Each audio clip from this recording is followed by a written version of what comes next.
Hey guys, tonight we walk a quiet trail beneath the twilight sky, guided not by a destination, but by a flicker of something softer. Maybe it's curiosity. Maybe it's longing. Maybe it's just the hum of a day that asked too much of you. The trees lean gently in toward the path, their shadows brushing your shoulders like an old friend who doesn't need to say anything at all. There's a faint scent of jasmine, and somewhere in the distance, water flows with no hurry. Tonight, we follow a story older than memory, one that begins not with a bang or a battle, but with someone waiting not because they were uncertain, but because they loved too much to leave. You're probably not going to survive this. Not this story. Not this life. Not even this moment. But maybe that's okay. So before you get comfortable, take a moment to like the video and subscribe, but only if you genuinely enjoy what I do here. Let me know in the comments where you're watching from and what time it is for you. Now, dim the lights, maybe turn on a fan for that soft background hum, and let's ease into tonight's journey together. The first thing you notice is how quiet it is. Not the awkward kind of quiet that makes you feel like you should say something, but the deep, almost velvety kind, the sort of silence that wraps around your shoulders and says, you don't need to do anything right now. You walk the trail slowly. There's no one else around, but somehow you don't feel alone. Each step is cushioned by soft earth, and the path winds upward gently, like a story just beginning to unfold. There's a light ahead. Not bright, not sharp, just a steady glow, like a paper lantern held aloft in still air. It pulls you forward, not urgently, but kindly, like an invitation. Soon you come to a clearing. It's small and round, surrounded by stones that have been warmed all day by the sun. In the center stands a simple wooden archway, ancient and curved. No hinges, no door, just a gate.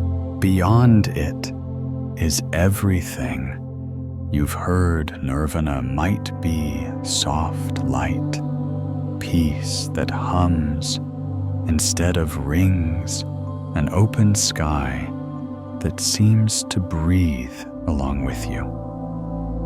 It feels familiar, like a dream you forgot you had, like home. But someone's standing at the gate. They're not guarding it. They're not blocking it.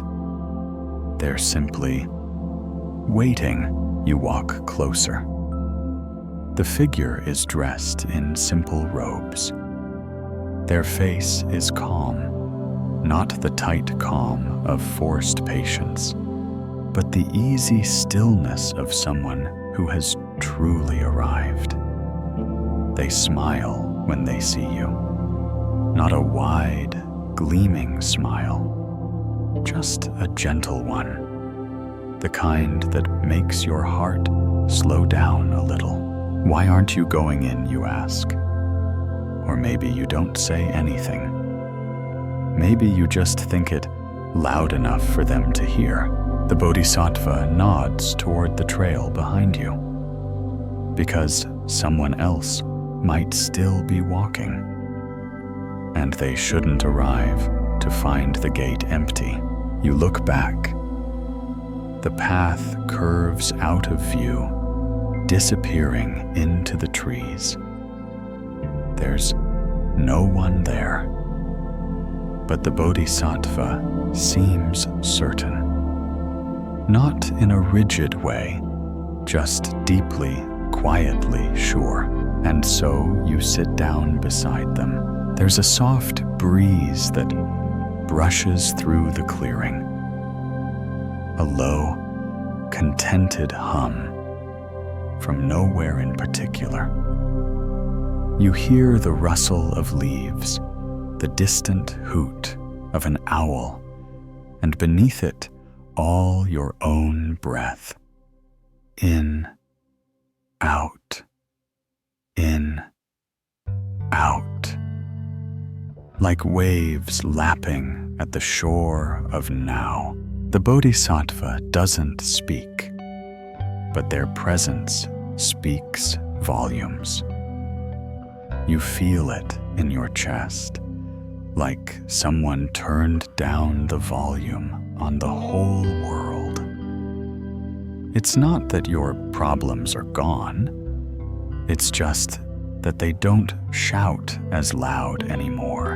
A memory comes to you of rushing, of striving, of checking your phone 5 times in the same minute, of trying so hard to feel caught up. And yet, here you are, still breathing, still here. Maybe the race was never real to begin with. The Buddha once said, "Peace comes from within. Do not seek it without." And suddenly, that quote isn't just a pretty thing printed on a mug. It's real. You feel it settle into your bones like warm tea on a cold morning as the stars begin to prick the sky above you, and the Bodhisattva simply sit, and something shifts. You realize that the gate to Nirvana isn't behind the archway. It's here, where someone chose to stay behind for others, where no one is rushed, where tea can be poured slowly and silence can be shared like a blanket. You remember a story someone once told you. Maybe it was a dream, or maybe it happened long ago. A man reaches a ferry to cross a wide, misty river. But instead of boarding, he steps aside and waves the next person forward, and then the next, and the next. He never seems to get on. The ferryman finally asks, "Why do you wait, friend?" The man just smiles. "I'll go." When no one's left behind, you glance at the Bodhisattva again. They sip something from a small ceramic cup, steam curling like smoke from incense.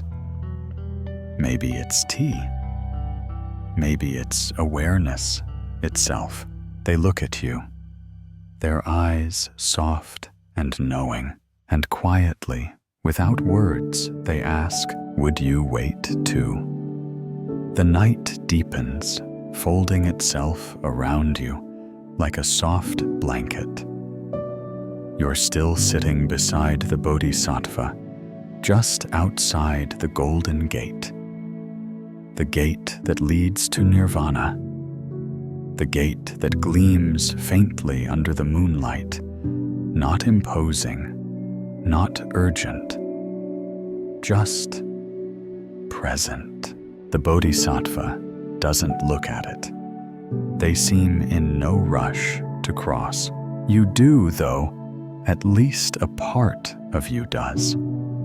somewhere deep inside, there's that whispering voice again. Shouldn't we be trying to go forward, to reach enlightenment, to be better, wiser, lighter? But you don't say it aloud. You just let it drift. The Bodhisattva reaches down and traces something in the earth beside you. A simple spiral. Round and round, it curls, not a straight path, not a ladder, just a soft turning. This is the path, they say. Not toward, not away, just the path. The gate flickers. Not like a flame, but like something that's real. Only when it's not being watched too closely. You glance again and feel a strange knowing settle. And the gate doesn't close. It never did. Nirvana is always open. It doesn't lock behind you. It doesn't vanish if you don't step through fast enough. And yet, this being this Bodhisattva has chosen to stay. They could have entered.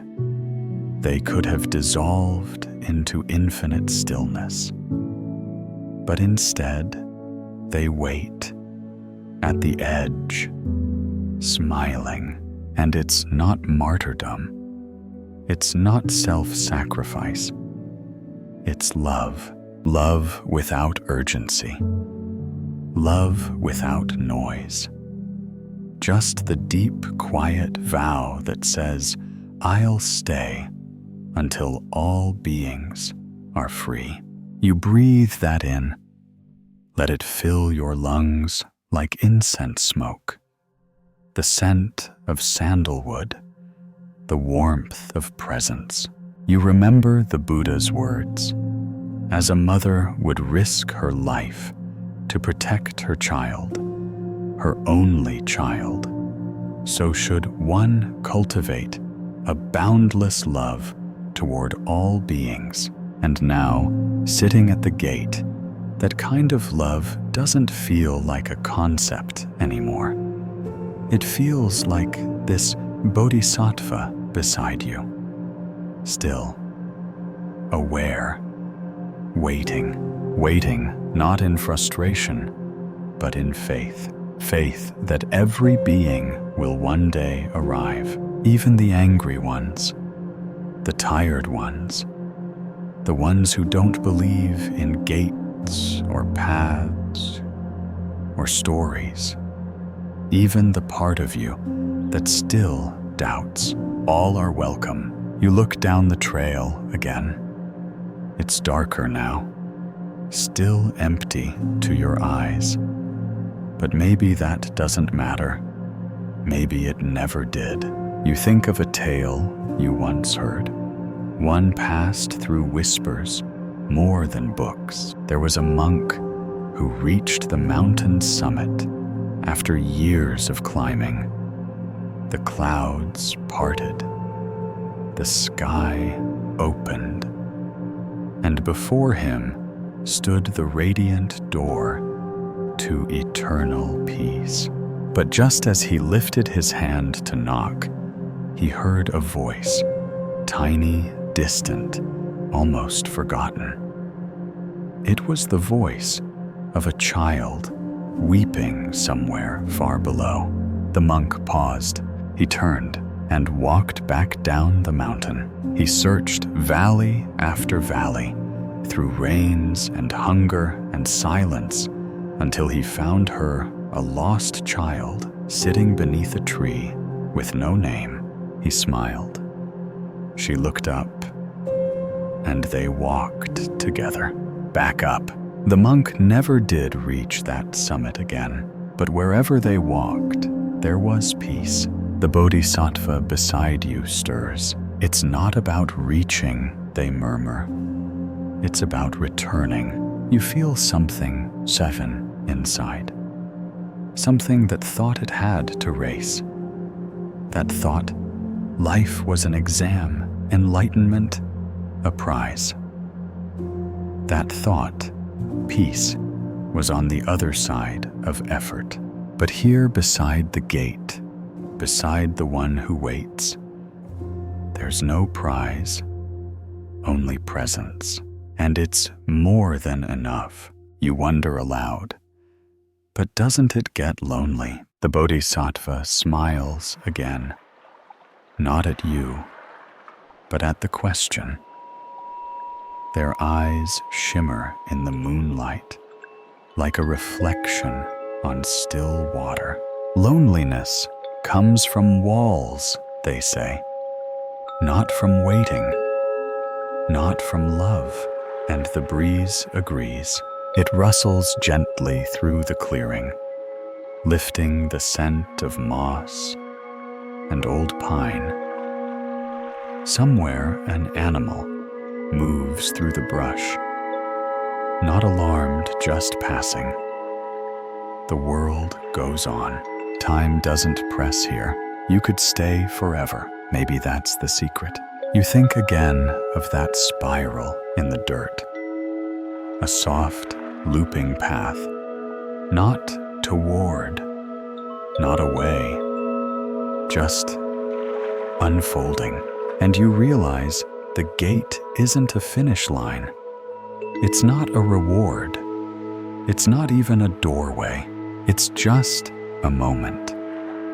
A moment you can enter any time by choosing stillness, choosing love, choosing to wait with someone else, even if that someone is yourself. Especially then, the Bodhisattva closes their eyes and breathes once deeply. Their presence wraps around you like warm fabric. And even though no one speaks, you feel it all settle in you like a seed. A question unfurls gently in your heart. What if the most enlightened thing you can do is wait with someone else in their darkness? The Bodhisattva rises with a movement so slow and deliberate. It's like watching a candle flicker in a windless room. They gesture toward a small bench nestled under a tree. You follow without needing to speak. The tree above is old, older than the stones, older perhaps than the gate itself. Its bark is twisted with time, its roots gentle but firm, like the embrace of someone who knows how to hold without squeezing. You sit side by side again. The Bodhisattva lifts a kettle from a little hook over an embered fire you hadn't noticed until now. Steam curls in the cool night air, and the quiet hiss of water about to boil joins the soft music of crickets and far-off winds.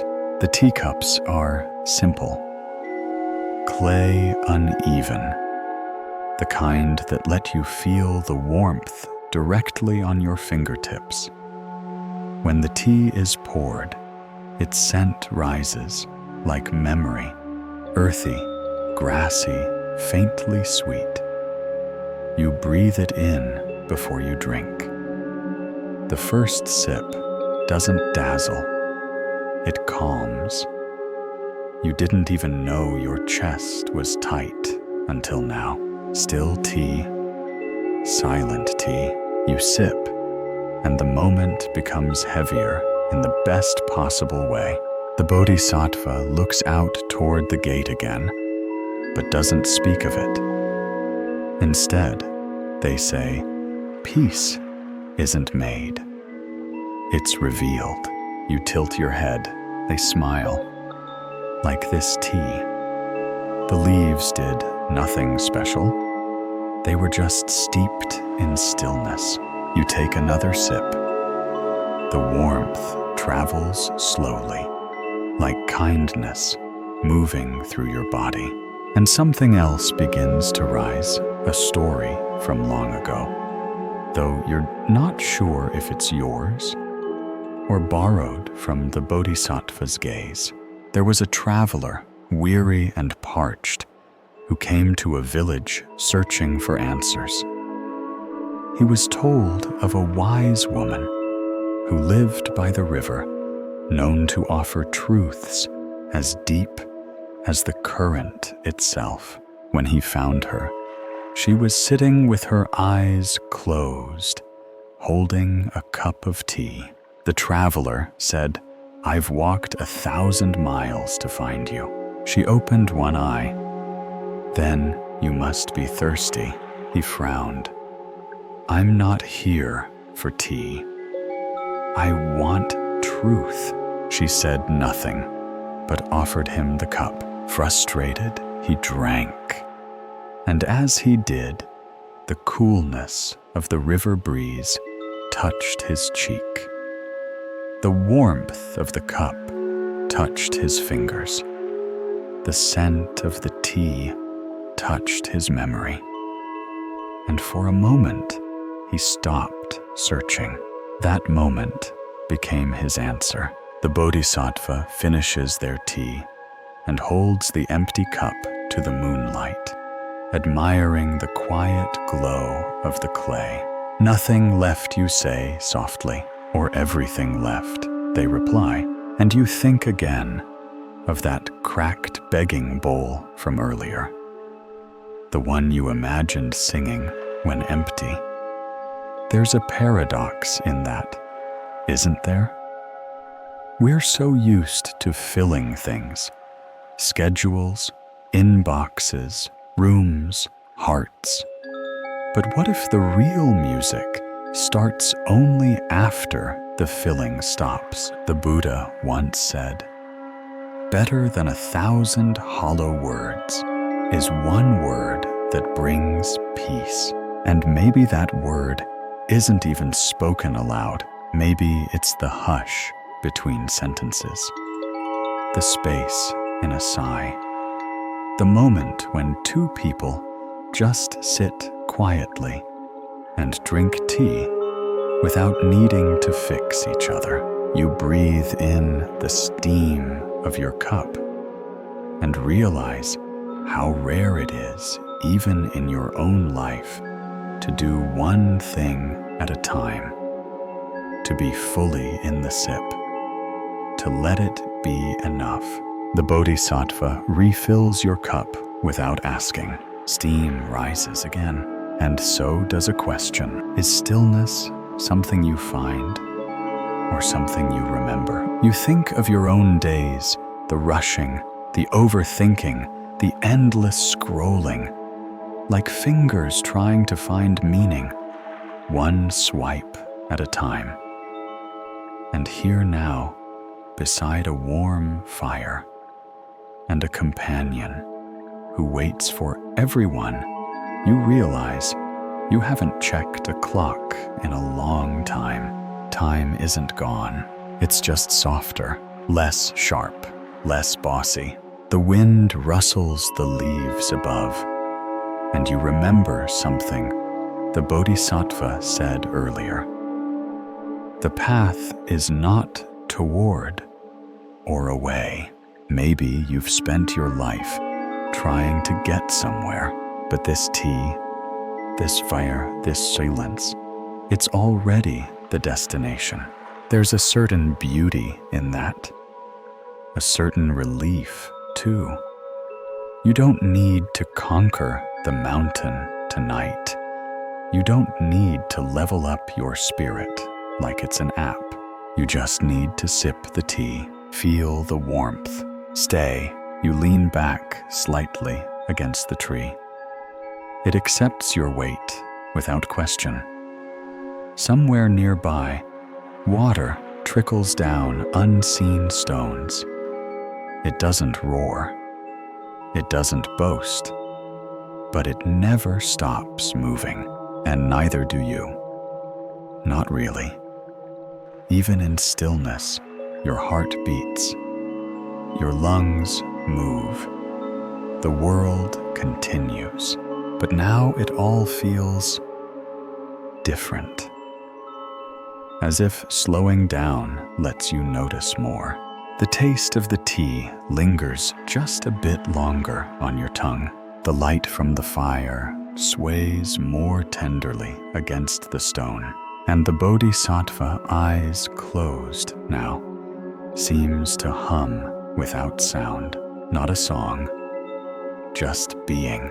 And it dawns on you, this is how you wait. Not with impatience, not with a checklist, but with presence. Still tea, silent tea, warm breath, open hands, and that same spiral in the soil beside the fire unfolding.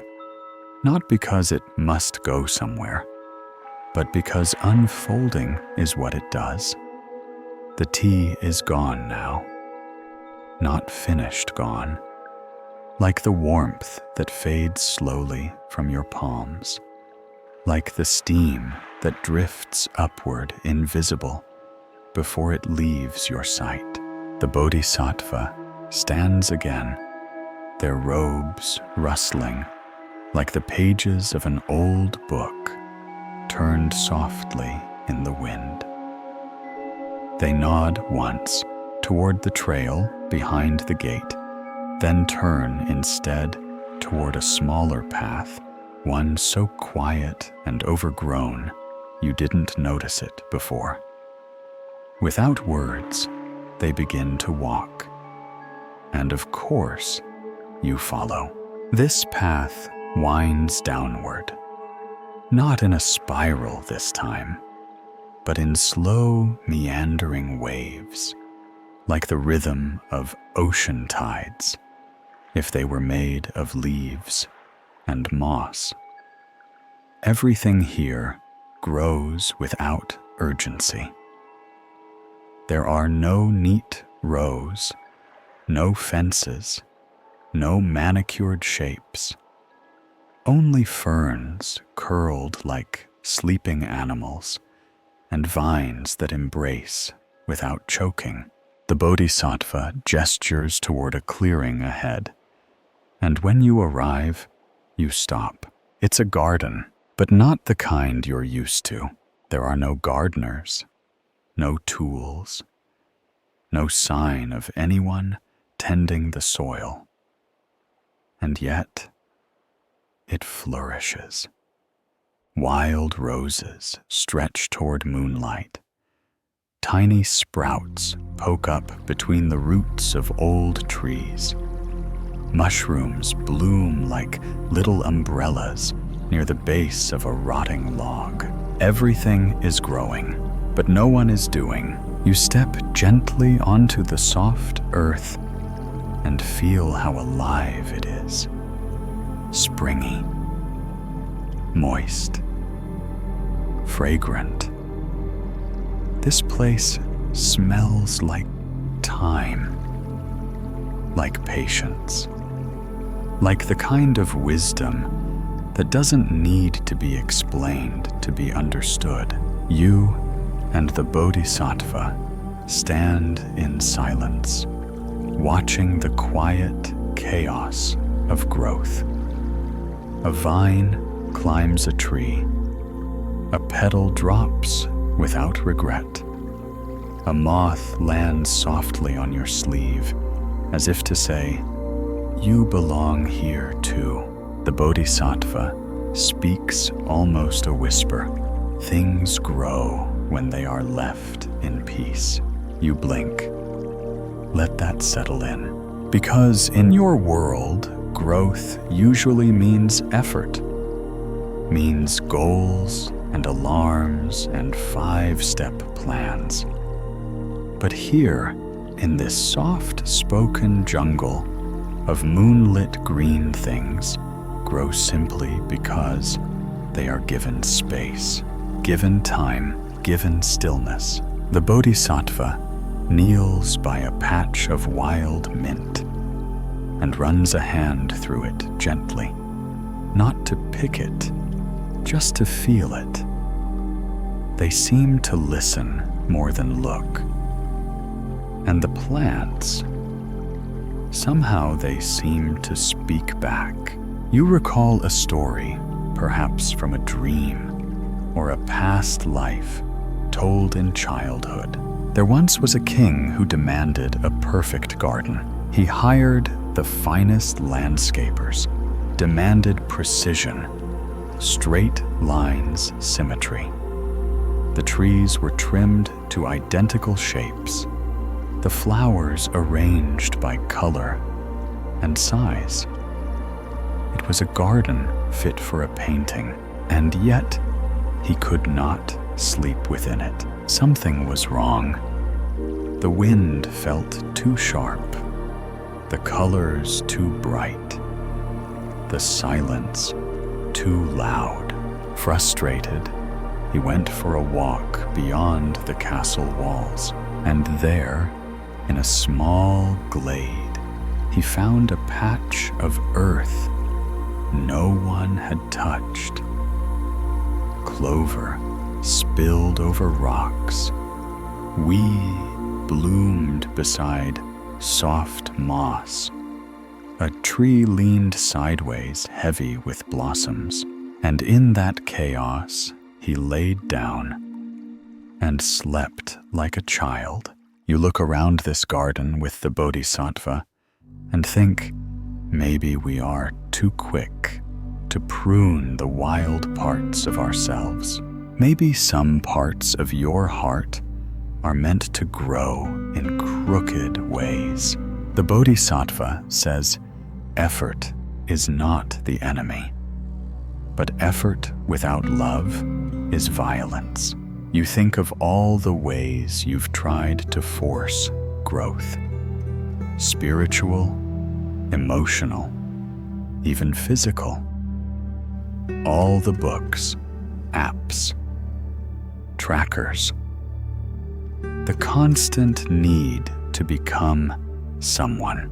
But here in this garden that grows itself, you realize that becoming isn't always about building. Sometimes it's about unbuilding. Unbuilding the noise, unbuilding the armor, unbuilding the belief that you are only worthy when improving. The Buddha once said, if you truly loved yourself, you could never hurt another.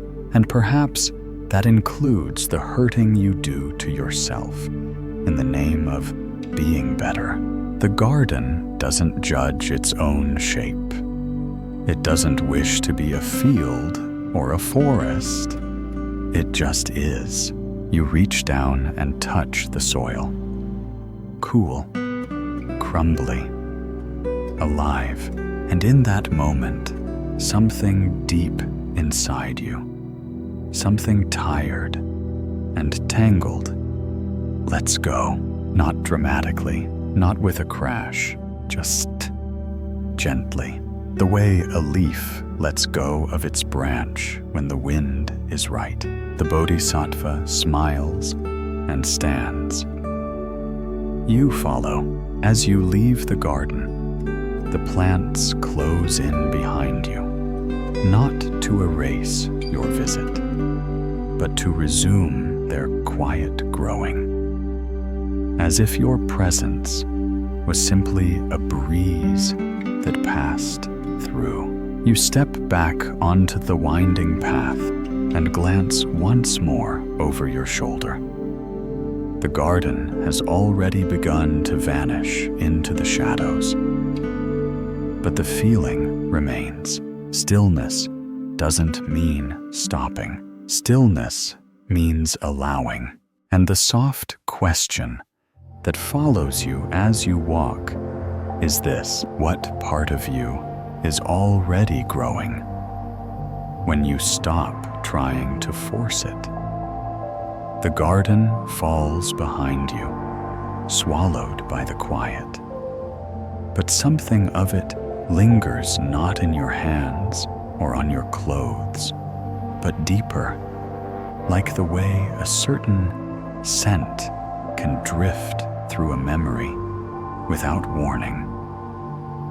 The image of wild mint under moonlight stays with you, curling at the edge of your awareness. Like a secret, the Bodhisattva walks ahead now, barefoot, their steps making no sound on the forest floor. You follow, still wrapped in silence, until you reach a small rise. At the top, a stone bench faces the wide night sky. The stars have shifted since you first saw them, drawing their slow celestial shapes without concern for time. Here the wind carries a different kind of hush, a sacred kind, like the breath the world takes between thoughts. You sit.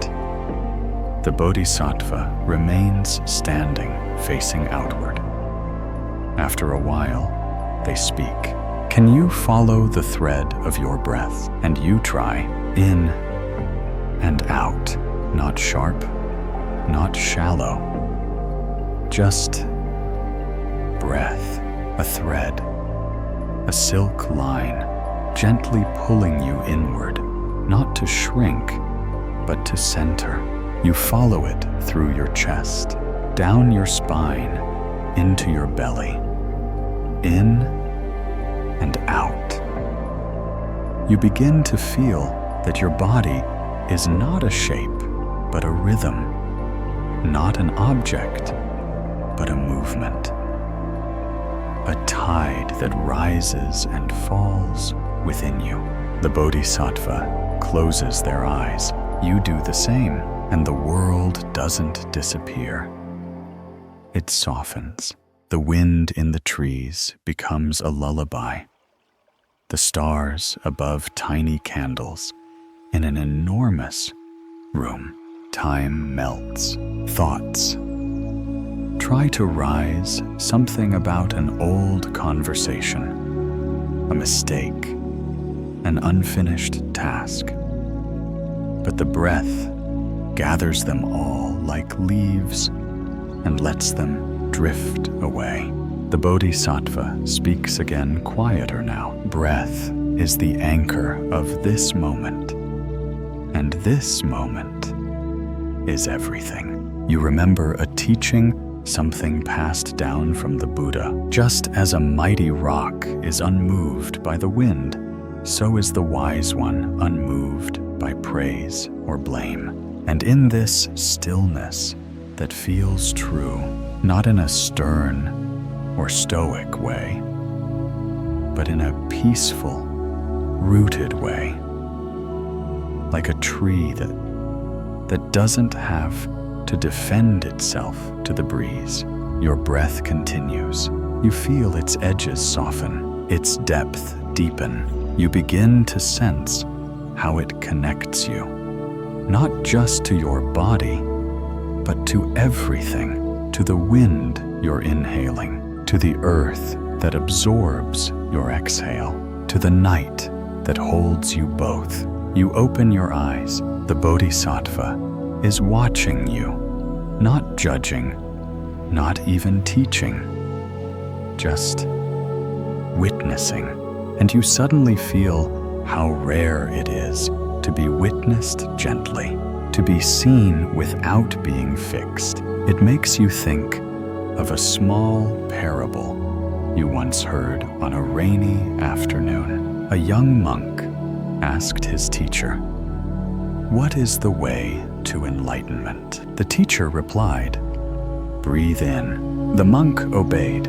"Breathe out," the teacher said. Again the monk obeyed. "Do that for 80 years." The teacher smiled.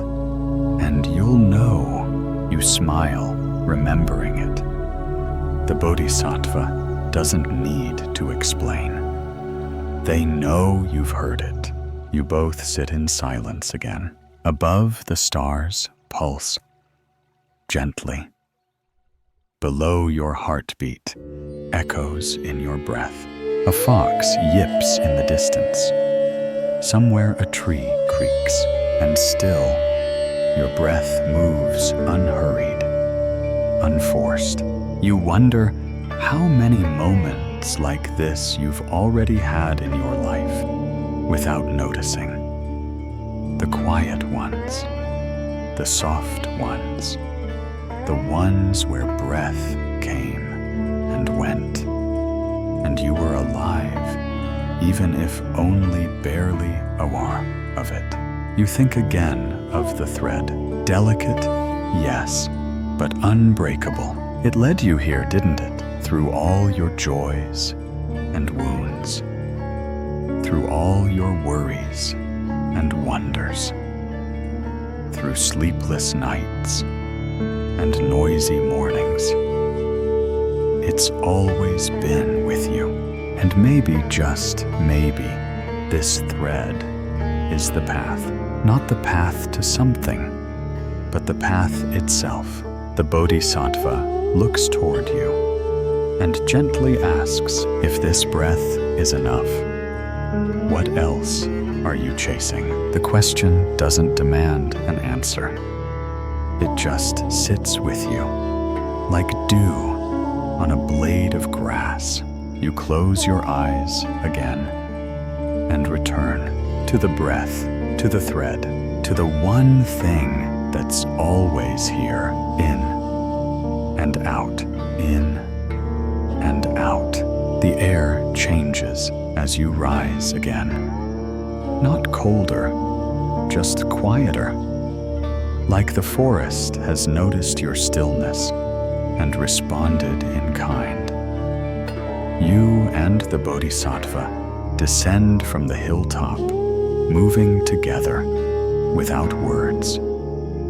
Your breath is now a companion, not a task. It stays with you like a dog at your heel, loyal, soft, invisible. The trail narrows. Ahead is a small wooden house. You wouldn't have seen it if not for the soft lantern glow flickering behind its paper walls. Its shape is simple, its edges worn, and something about it feels deeply familiar, as if you've already dreamed it. The Bodhisattva leads you to its porch. You sit before the screen wall, its thin paper stretched between wooden slats. Inside, a single candle flickers, casting long silhouettes across the surface. The light shifts. Forms rise, bend, vanish. A cup, a hand, the shadow of a tree swaying slowly. And you watch. You watch, not like someone waiting for something to happen, but like someone remembering how to look. The Bodhisattva settles beside you. Shadows always follow form, they say, but they're not the form itself. The candle sputters slightly, and one shape on the paper wall stretches, warps, then disappears altogether. You breathe in, breathe out. Shadows come, shadows go, but the wall remains. And suddenly, a deep understanding settles in your chest. Not a thought, not a conclusion, but something softer. A kind of inner nod. So much of your life has been spent reacting to shadows. The fear of what might happen, the memory of what once did, the assumptions, the misread glances, the replayed conversations, all flickering images on a screen, all dancing shapes, born of something deeper, but not the thing itself. You recall a tale. A young boy was terrified of monsters on his wall each night. Shapes would writhe and twist as he lay frozen in his bed. His grandmother came, lit a candle, and smiled. "Come closer," she said. See, the monster was a teapot, the dragon a coat. She didn't say the monsters weren't real. She showed him they were something else. You look at the screen again. The shadows change as the candle shifts. Some grow tall and thin. Some crouch low and sharp. None stay. None last. And all of them, every single one, need light to exist. The Bodhisattva leans toward you. Voice barely louder than breath. When you see the shadow, look for the light. And you think of your own life's paper walls. How many times did you mistake the shadow for the truth? The harsh word that echoed too long. The silence that felt like rejection. The memory that insisted on staying long after it was welcome. You begin to realize that most of these were shadows, echoes cast by something real. Yes, but stretched by fear, by distance, by old habits. The Buddha once said, "What you think, you become. What you feel, you attract. What you imagine, you create." And maybe he was talking about these shadows too, not to warn you, but to free you, to remind you that while the shadows might visit, they do not define the room. They do not shape the candle. They do not last. The Bodhisattva hands you a candle of your own, a small one, the wax pale and smooth. You light it from the one flickering behind the paper, and now two lights, two flames. The shadows shift again, gentler now, less dramatic. They lose their edge. You laugh just a little. The Bodhisattva smiles.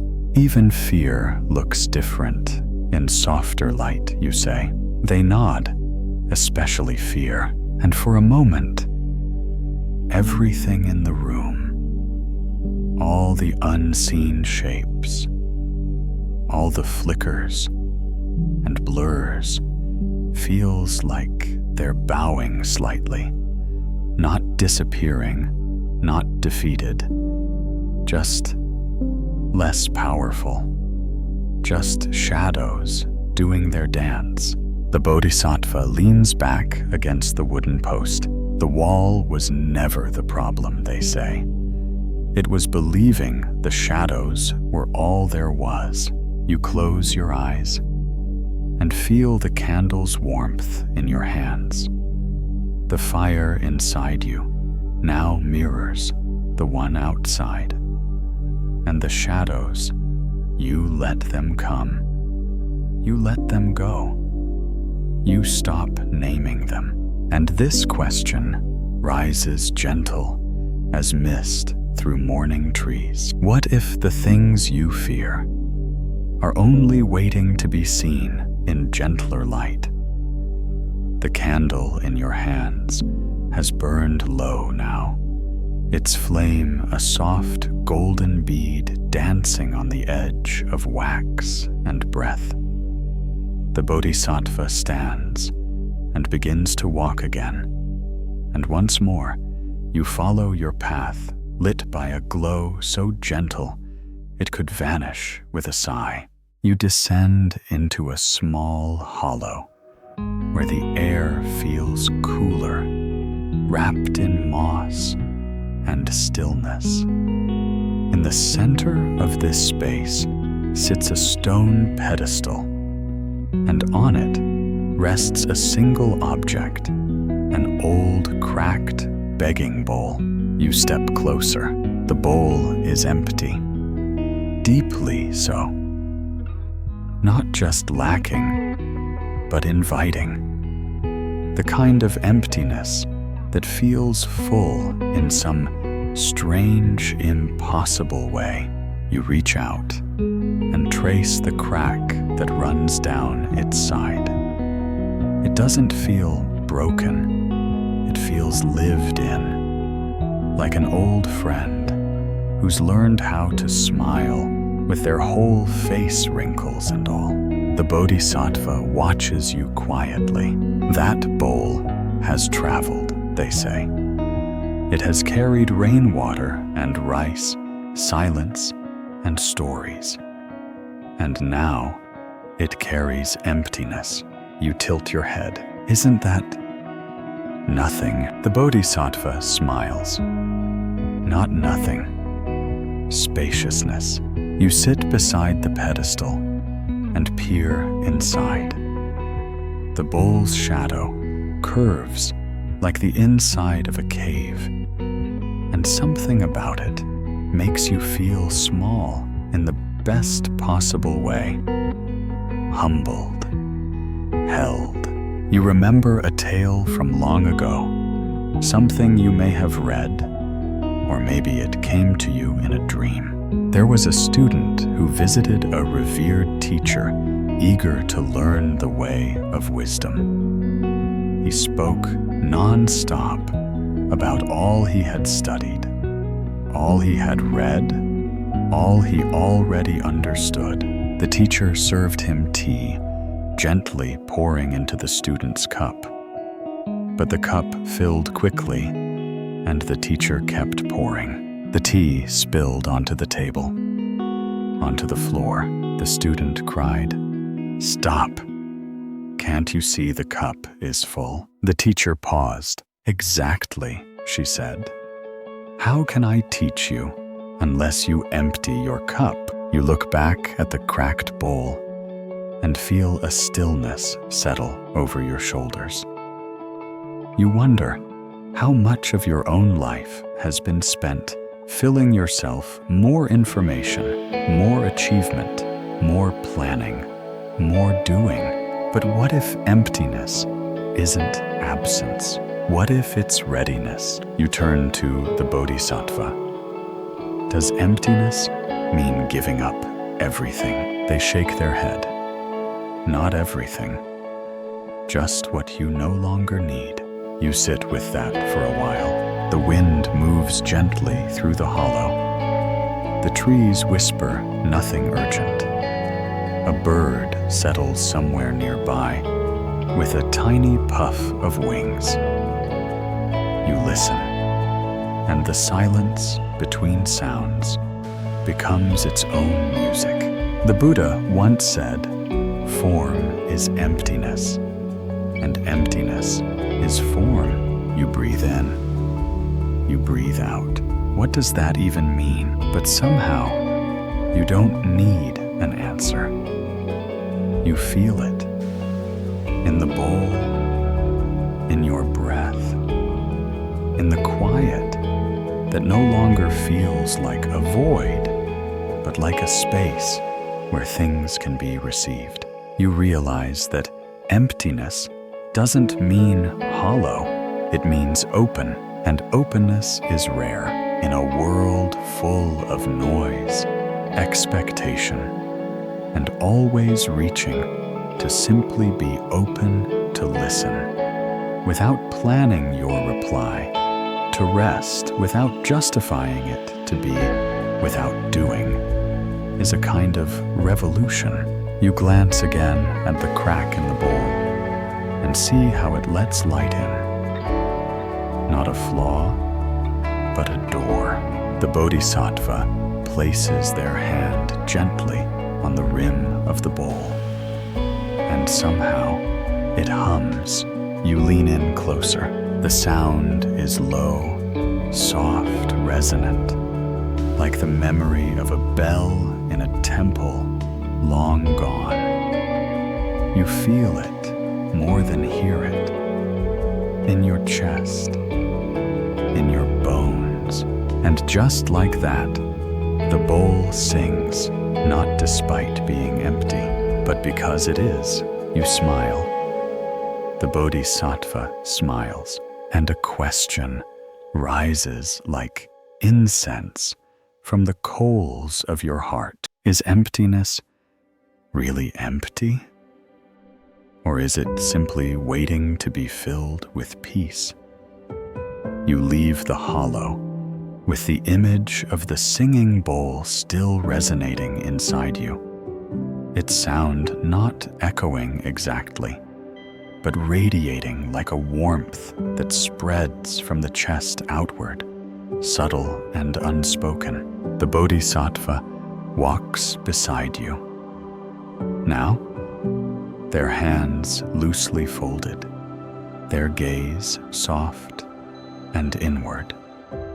The forest opens around you like a breath held and then released. And ahead, a strange kind of bridge appears.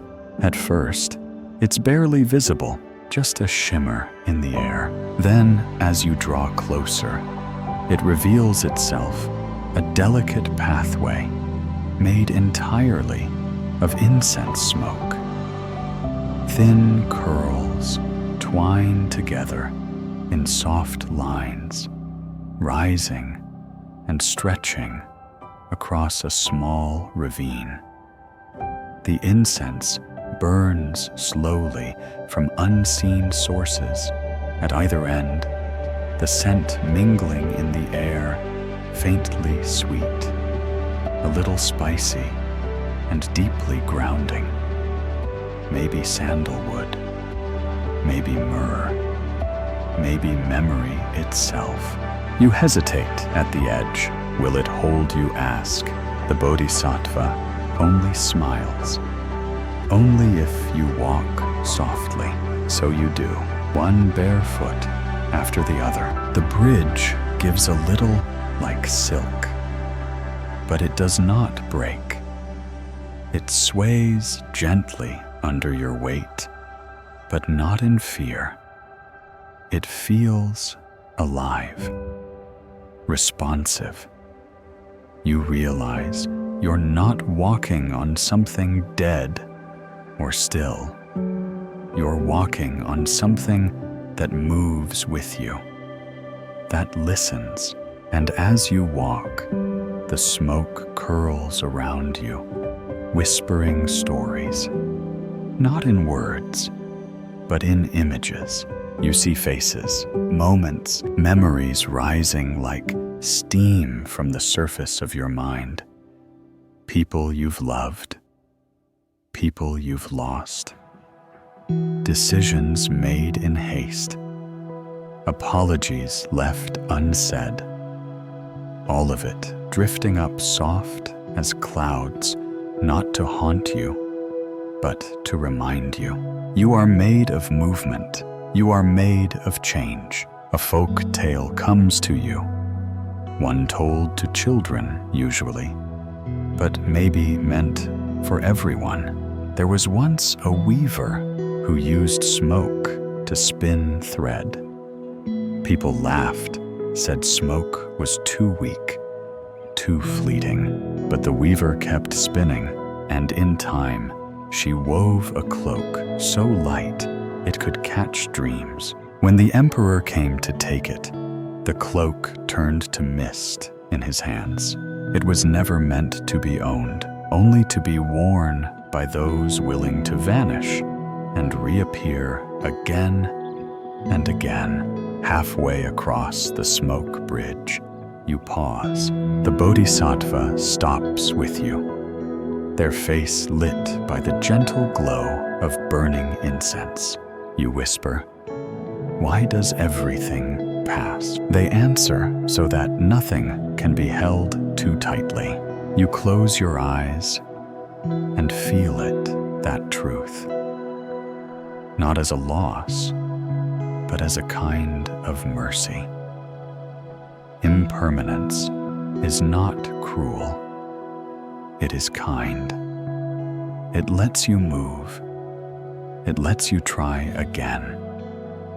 It lets the pain dissolve and the joy return, even if just for a moment. The Buddha once said, "All conditioned things are impermanent." When one sees this with wisdom, one turns away from suffering, you open your eyes. The smoke around you swirls. But now you're not afraid of falling, because even if the bridge disappears, even if your steps become uncertain, the truth remains. You don't have to carry every version of yourself across. Just this one, the one who is walking, the one who is breathing, the one who is willing to let go. The Bodhisattva places a hand gently on your back, guiding you the rest of the way. Their touch is steady, not pushing, just reminding you that you're not alone on this bridge of breath and memory. You step onto the far side. The bridge ripples behind you, then dissolves slowly into the forest air, as if it had only ever been a thought, a dream, a kindness shaped into smoke, and you feel no need to look back. You breathe in the last trace of incense lingering in your clothes, and a soft question rises with it. If all things are passing, what do you want to hold with open hands? Just for now, the scent of incense fades, but your steps stay light, as though the bridge of smoke has left a whisper in your feet. You walk without effort now, not because the path is easier, but because you are. The Bodhisattva guides you down a narrow trail that cuts through the forest's belly. The trees lean in more closely here, not to crowd, but to listen. There's a hushed reverence in the air, as if the ground remembers every footfall that's ever passed this way. And soon you come to a patch of sand, just a wide, flat clearing. Nothing grand, just sand smoothed and raked into soft ripples, like the rings around a stone dropped into still water. But there's something strange. There are no footprints, not yours, not the Bodhisattva's, not anyone's. You turn in a slow circle. You know you walked here. You felt the ground beneath you. And yet the sand lies untouched, pure, almost glowing in the moonlight. You crouch down, drag your fingers across the surface. Your touch makes a mark. But when you lift your hand, the grooves dissolve. The sand shifts itself back into harmony, like water healing around a pebble. You look to the Bodhisattva. Why does it erase itself? They don't answer at first. They kneel beside you, scoop a handful of sand, and let it fall slowly through their fingers. The grains make no sound as they land. Some things leave no trace, they finally say. And still, they matter. You sit for a long moment, watching the sand dance under the breeze. You remember a story now, small, simple, and tender. A monk once walked across the desert, carrying nothing but a bowl and a smile. He helped where he could, asked for little, and spoke kindly to animals, trees, and even the wind.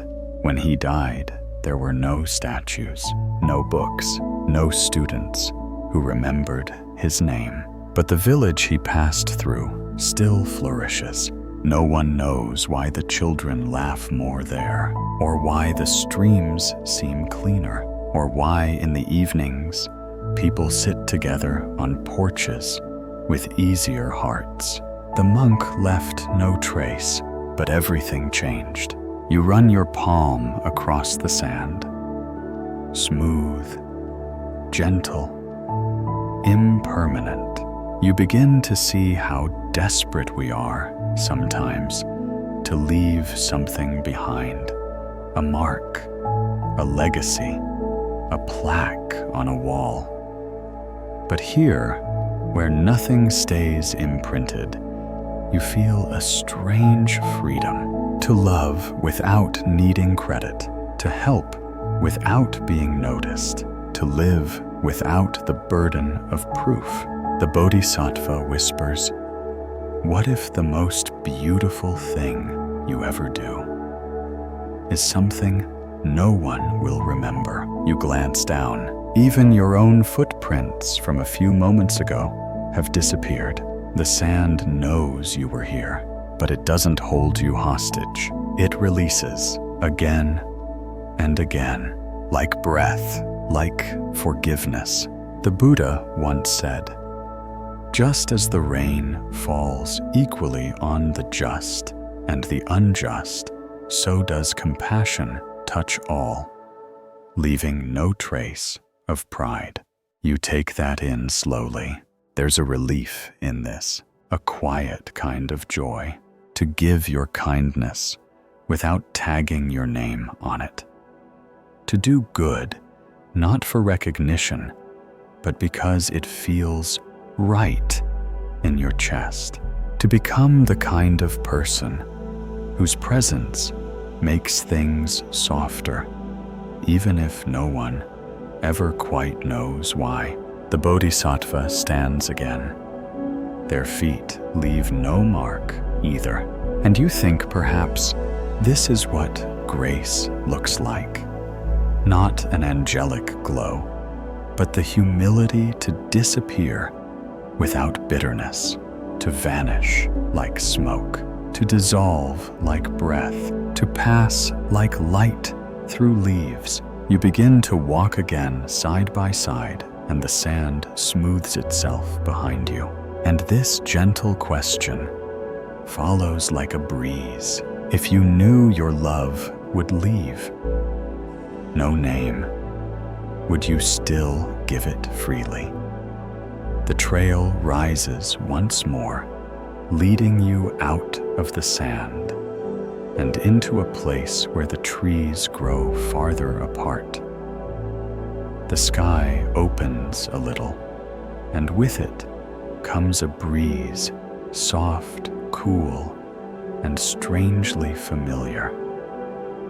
It wraps around your arms, tugs gently at your clothes, lifts your hair like a parent waking a child without sound. You pause, because this wind feels like it knows you, like it's been waiting. The Bodhisattva steps into the clearing and turns their face into the breeze, eyes closed, lips curved, with that same quiet smile. You stand beside them, feeling the wind swirl between you, like a conversation without words. Where does the wind live? The Bodhisattva asks gently.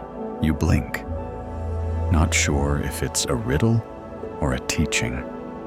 Maybe both. You try to answer. In the sky, they shake their head just a little. It has no home, no resting place, no border or belonging. And yet, it moves through everything. You close your eyes and feel it move through you, through your sleeves, through your thoughts. It doesn't stay. It doesn't settle. It simply passes through. And somehow, it feels like love, not the kind you chase or name or demand, but the kind that brushes your cheek at just the right moment and vanishes before you can say, "Stay." You think back to your life, not with regret, but with softness. How much of your time has been spent gathering clothes, money, idols, titles, plans? You've built little shelters of self-stacked bricks of identity. I am this. I am not that. I need this. I must avoid that. But now, you stand in the breeze and feel it undo everything so gently that nothing hurts as it leaves. It lifts the weight from your shoulders, and what's left behind is lightness. You remember a story the wind once told through the lips of an old traveler, one who wore the same threadbare cloak through every season. She had no home, no coins, no map. But she had a flute and a kindness that made people forget to lock their doors. When asked why she never settled, she'd smile and say, "The wind has always been enough for me." People laughed at her, of course, but they never forgot her songs. You take another breath. The wind enters. The wind leaves. And you begin to feel that you too could live like this, not without care, but without clinging. The Buddha once said, "Attachment is the root of suffering." But here now, that doesn't feel like a rule. It feels like an offering, a path, an invitation to let go of your clenched hands and walk open-palmed through the world. You sit down on a rock warmed by the sun's memory. The breeze plays with a small ribbon of grass, lifting it, letting it fall. You watch it like it's the most important thing happening anywhere, and maybe it is. The Bodhisattva crouches beside you. There's nothing wrong with having things, they say. But freedom begins when you realize you don't need them to be whole. You look at them, really look. Their robes are simple. Their hands are calloused. Their eyes hold oceans.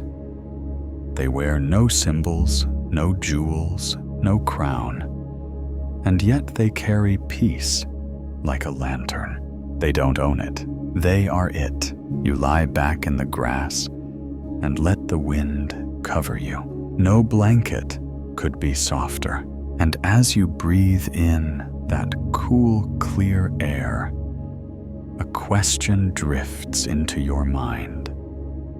Light as the leaves above, if you needed nothing to be free, how lightly could you walk through this world? The grass presses gently against your back as you lie in stillness. The breeze has moved on, continuing its endless journey over hills, through villages, across oceans. It didn't ask for anything. It didn't say goodbye. It just moved on. You sit up slowly, and the Bodhisattva is already walking again, heading toward a narrow path carved into a slope of earth. You follow without question. At this point, following them feels as natural as breathing. The trail winds toward a stream. Its sound reaches your ears before your eyes.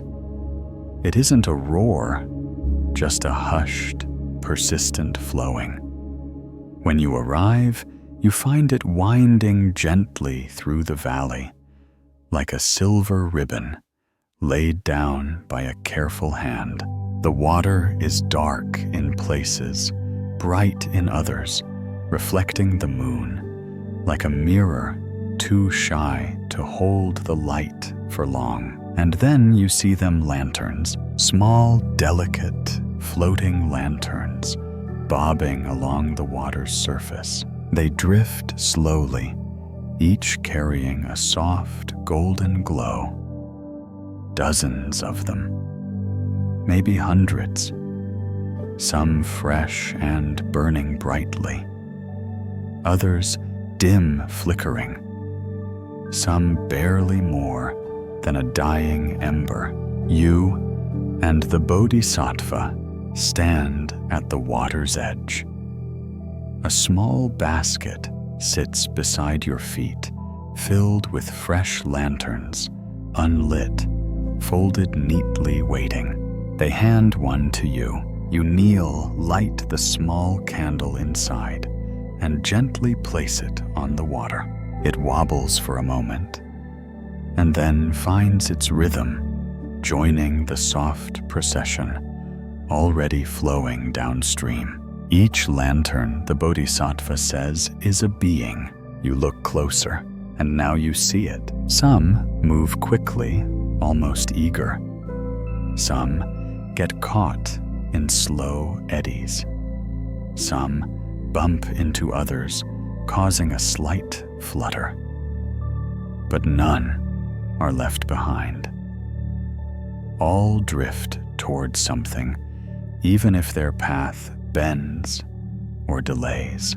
The Bodhisattva lights another. "This is why I stay," they say quietly, until the last lantern finds its way across.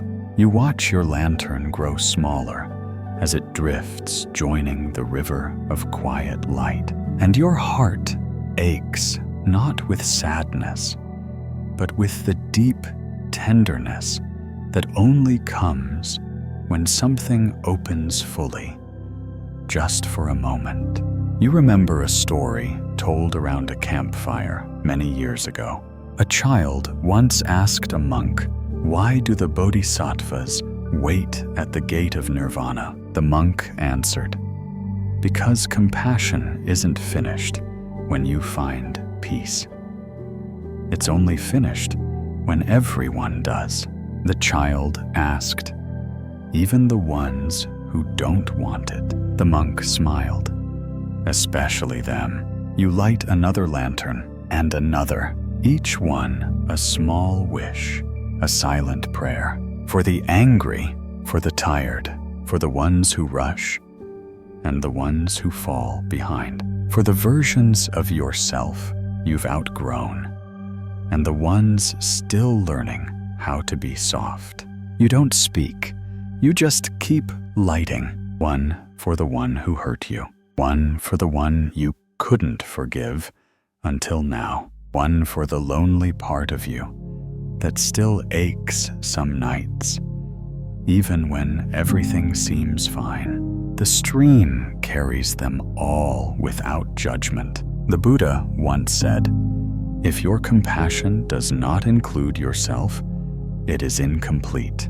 You take a deep breath and light one more lantern this time, holding it a little longer before you set it on the water.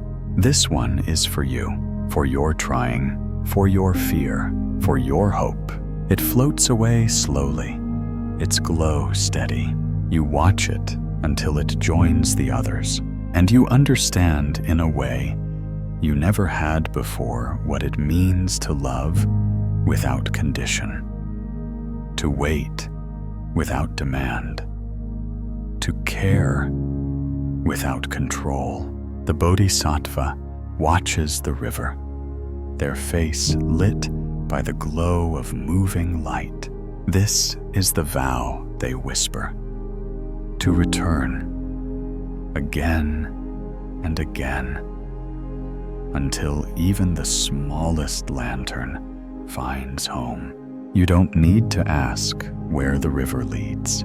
You feel it, not as a place, but as a promise, and the question floats with you as you stand beside the water. If someone waited for you without judgment, would you finally let yourself be carried home? The river fades behind you, like the last note of a lullaby, its glow softening into the distance, until even the lanterns are no longer visible, only remembered.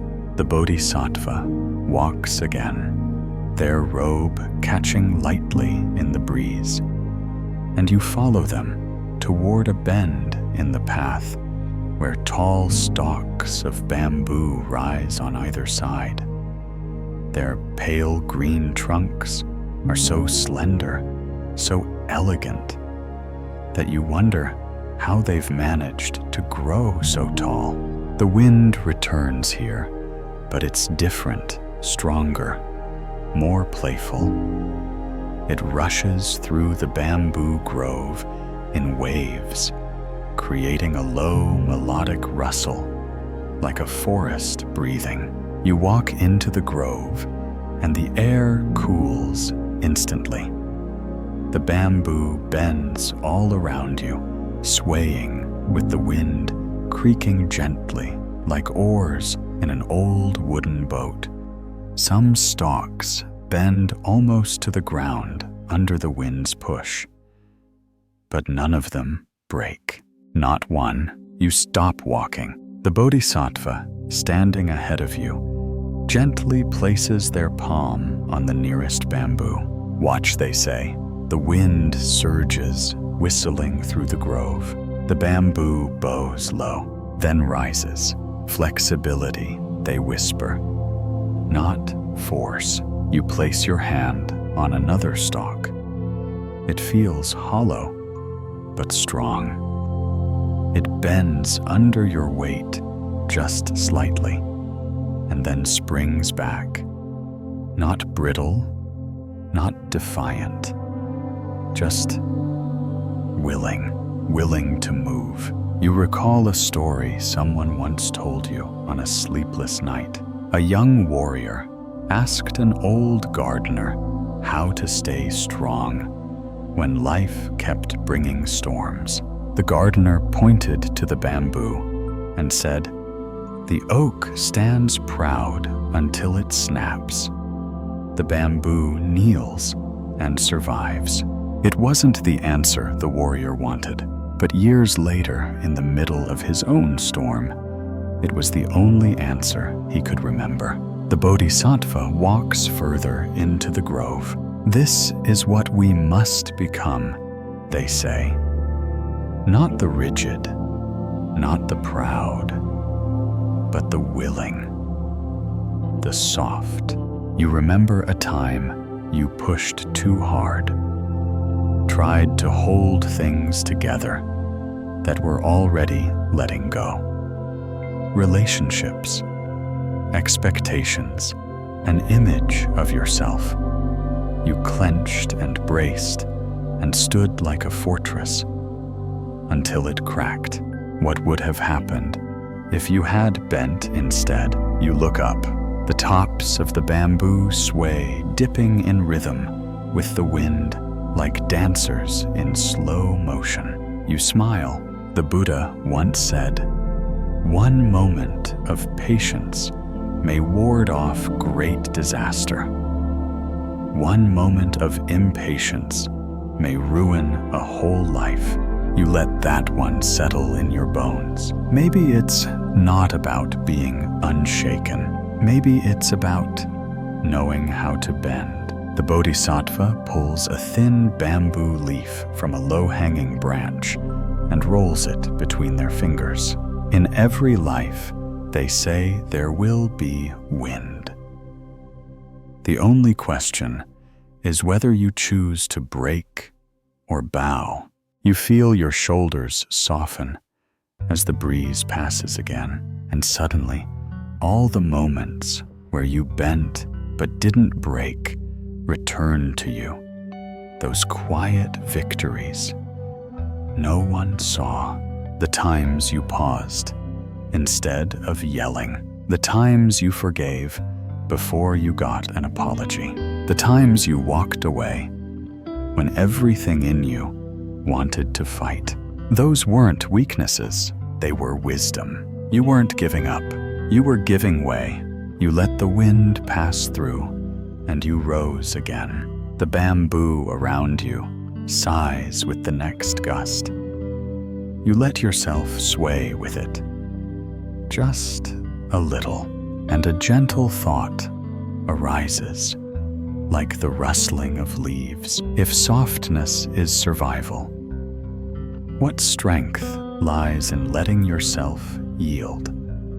The bamboo grove opens gently, like a curtain parting after the final bough. The wind quiets as you step out into another pocket of silence, deeper than before.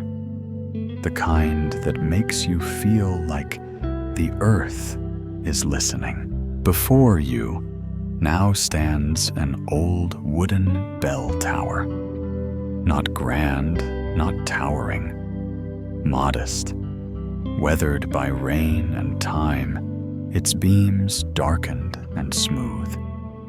A simple bronze bell hangs in the center, large and quiet. What's strange is there's no rope, no striker, nothing to ring it. The Bodhisattva approaches the bell and places a hand on its base. Their fingers rest there for a long moment, like greeting an old friend. You stand close, waiting for something, a sound, a movement, but nothing comes until quite suddenly you feel it, a vibration. It hums in the soles of your feet, travels through your bones, touches something behind your ribs. And then, as if in response to your noticing, the bell releases a sound, not struck, not forced, just resonant, a deep, low tone that seems to rise from nowhere and everywhere at once. It doesn't ring out like a gong. It blooms slowly, like a breath held too long and finally let go. The kind of sound that makes you want to weep, though you can't say why. You close your eyes. The sound moves through you, like memory or forgiveness.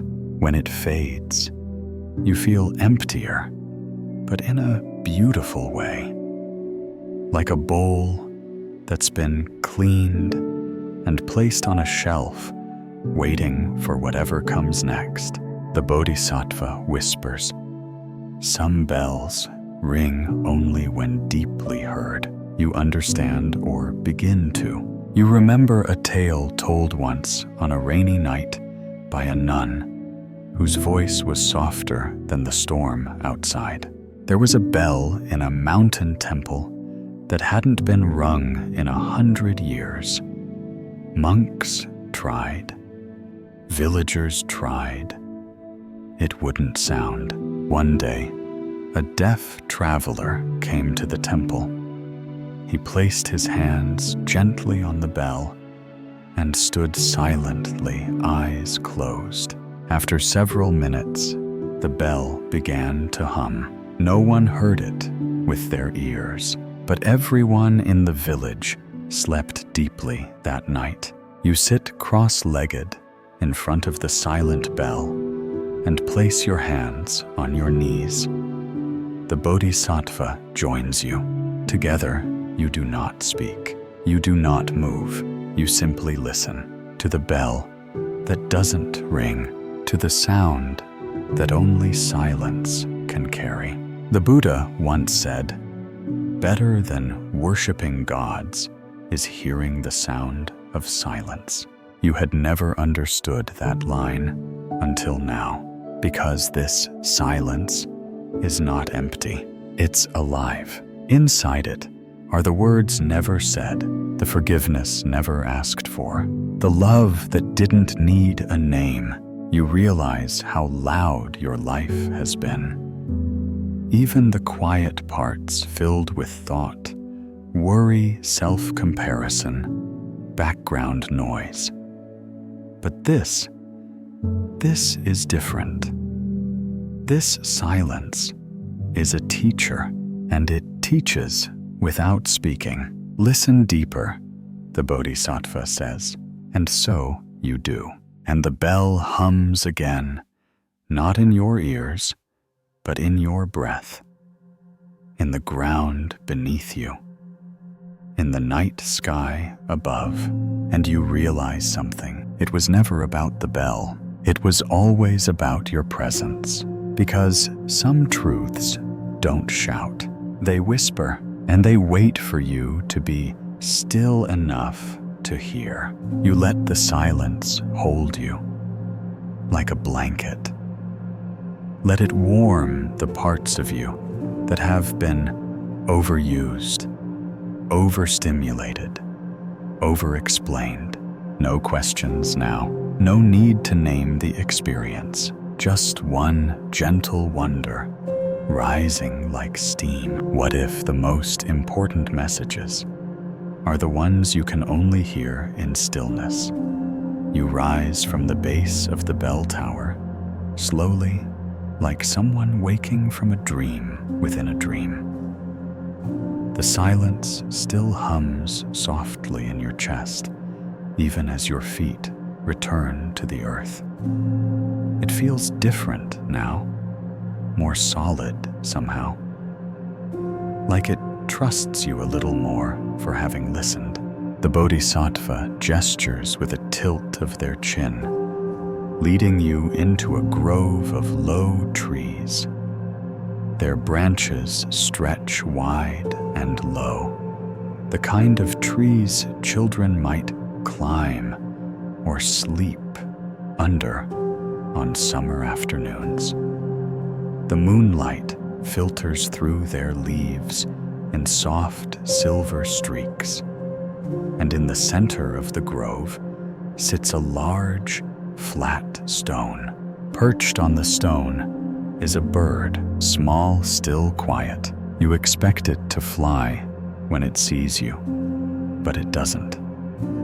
It just sits, head tilted, slightly, feathers puffed in the cool night air. Its presence feels almost ceremonial, like it's been waiting for you. You and the Bodhisattva sit nearby, not too close, not too far. The bird does not leave. It should be startled, you whisper. The Bodhisattva smiles. Not all things run when you approach gently. You watch the bird together. It doesn't move, doesn't sing, but it doesn't flee either. And in its stillness, there is something undeniably powerful. Is it injured, you ask? The Bodhisattva shakes their head. No, just patient. You sit back, legs folded beneath you, and let the moment stretch. The bird turns its head slightly, and for a second, you meet its eyes.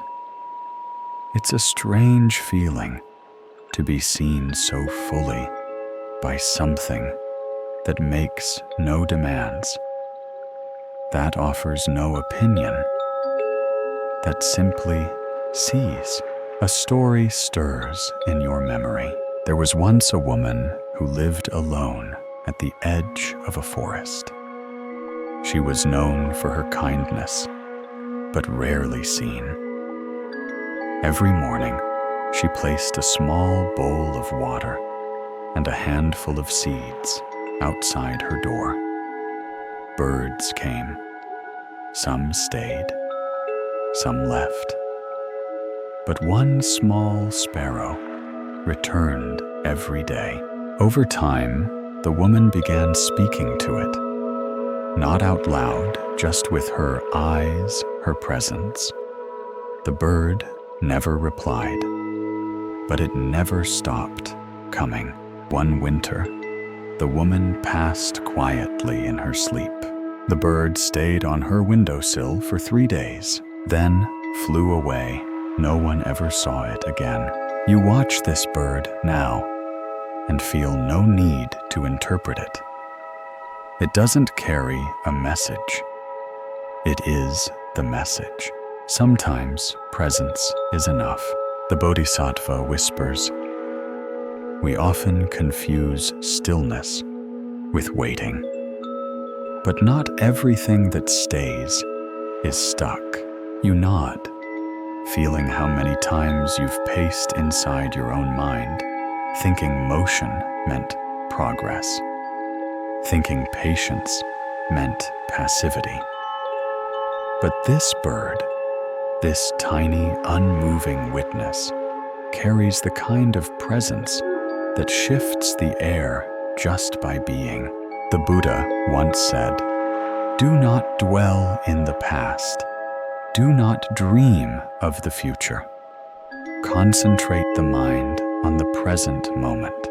The bird blinks, the wind nudges a branch above, and you suddenly remember all the people, all the moments in your life where someone stayed quietly without fanfare, someone who didn't run, who didn't solve you, who didn't leave when you didn't know what to say. You remember how powerful that was. Maybe that's the lesson here.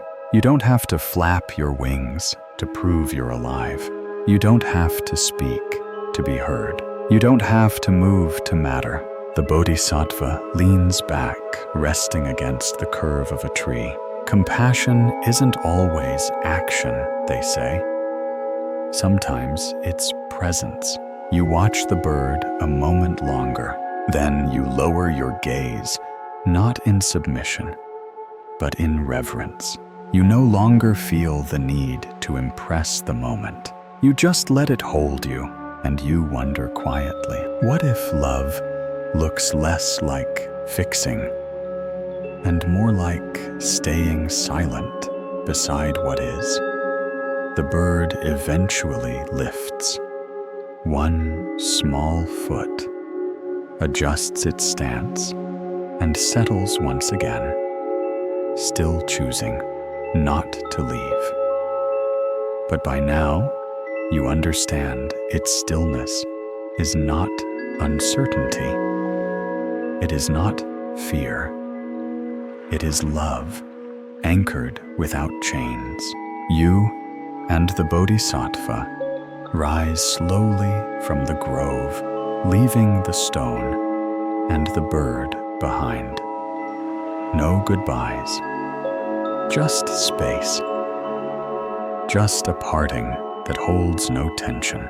The path slopes gently now, and soon you come upon a rise where clouds move slowly across the face of the moon. They don't hide it completely. They pass like old friends, walking home in silence. The Bodhisattva sits on a rock that overlooks the valley below. You sit beside them. The clouds above drift without complaint, their shapes shifting and dissolving as if sculpted by the breath of the sky. They do not race. They do not plead. They simply move. They never ask, "Why me?" The Bodhisattva says softly. You chuckle, just a breath of a laugh. They also never ask, "Am I enough?" The Bodhisattva smiles. You lie back, hands folded behind your head, and watch the slow parade. A dragon becomes a rabbit. A castle becomes smoke. A heart becomes nothing, and then something again. And you realize nothing they do is permanent. Nothing they create is held onto. And still, they are beautiful. You remember a story told once by a traveling monk who spoke in poems more than sentences. There was a prince who walked away from his throne not because he hated power, but because he had finally understood its limits. He became a wanderer, wore robes of dust, ate whatever was given. People asked, "Why did you give up everything?" He smiled, pointing to the sky. "Because nothing was mine to begin with." That prince, the monk had said, became a teacher, and that teacher became a Buddha. You watch the clouds again. They don't struggle to be more than what they are. They don't clench. They don't perform. They move with whatever wind life offers, and somehow they are always enough. The Bodhisattva turns to you. You were told you had to hold everything together. But look, nothing up there is holding. You exhale. Maybe for the first time in a while, letting go feels less like giving up and more like stepping into a warm bath.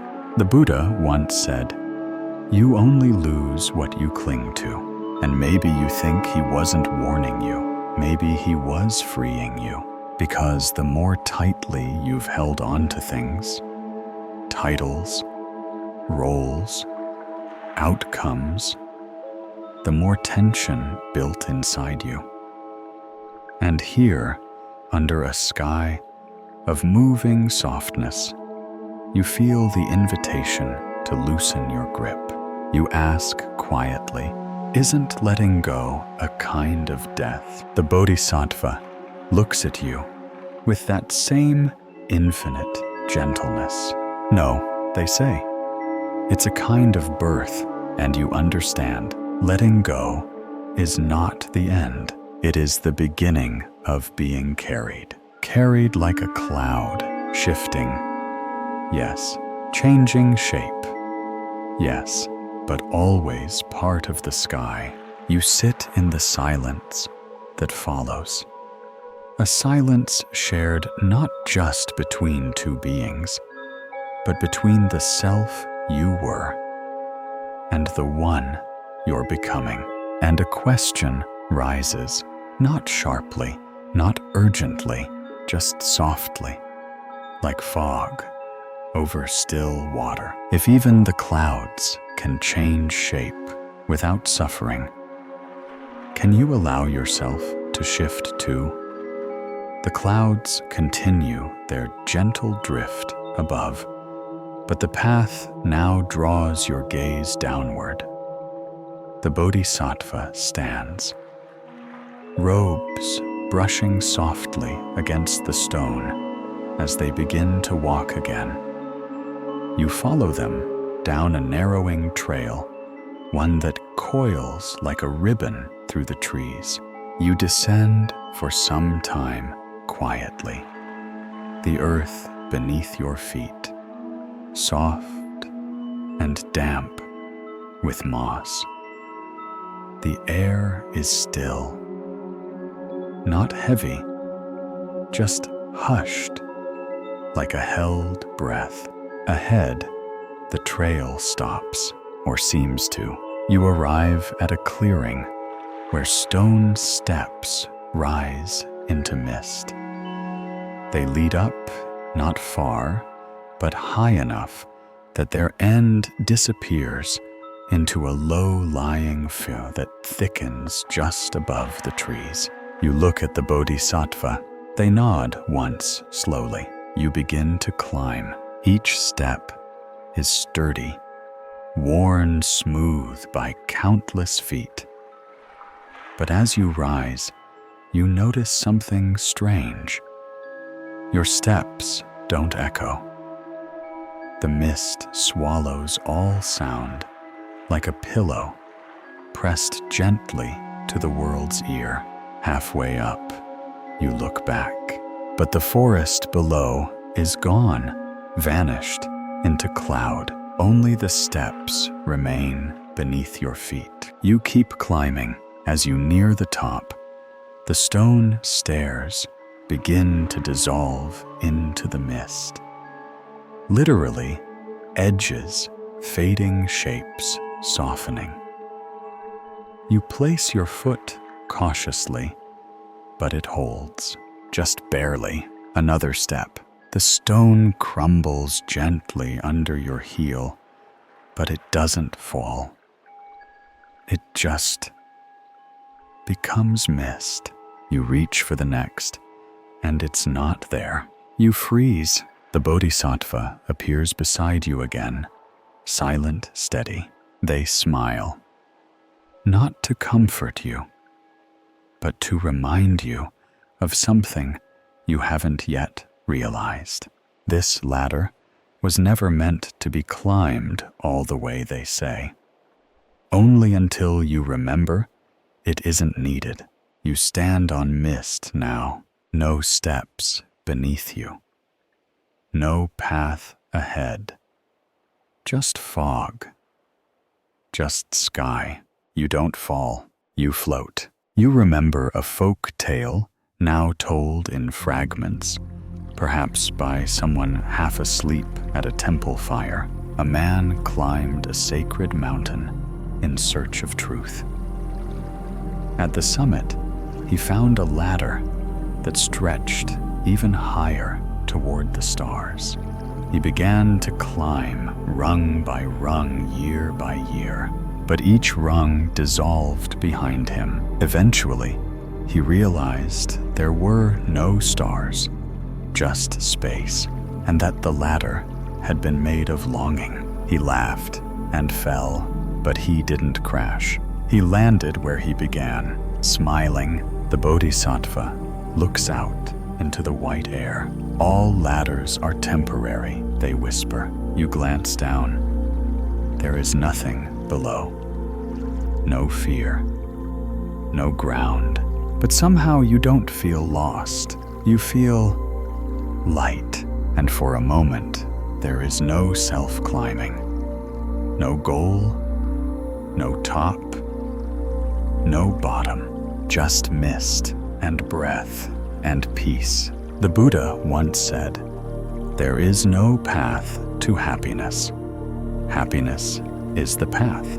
You sit on the last visible step, or maybe it's air.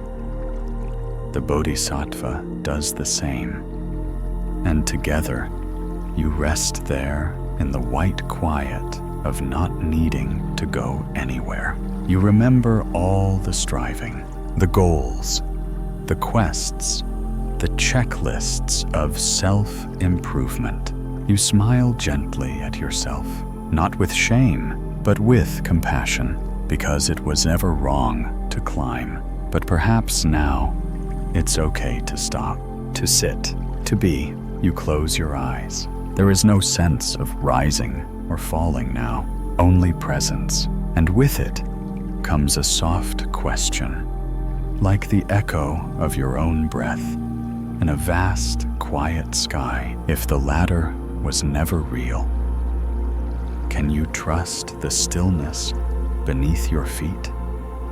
The mist thins as you sit there, suspended in stillness, not falling, not flying, simply present.